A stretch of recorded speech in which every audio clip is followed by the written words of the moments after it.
পরিশ্রমে কোনো লজ্জা আছে? আমরা কাজ করে খাবো, ঠিক কিনা? Never under estimate any job. যুবক ভাইয়েরা শুনতেছ?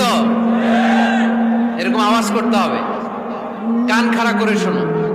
Never under estimate any job. কোন চাকরিকে ছোট করে দেখা যাবে, whether it's small or big, you don't care. এটাতে কেয়ার করা যাবে না। ছোট্ট চাকরি পাইলে ঢুকে যাবা, বড় অফার আসলে পরে ঢুকবা।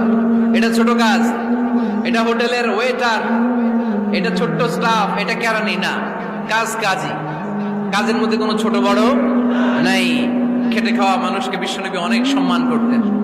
বিষ্ণু ইসলাম খেটে খাওয়া মানুষদেরকে এত ভালোবাসতেন, বিদায় হজের মতো এত গুরুত্বপূর্ণ ভাষণও এই মেহনতি মানুষদের কথা বাদ যায় না। সুবহানাল্লাহ পড়বেন না?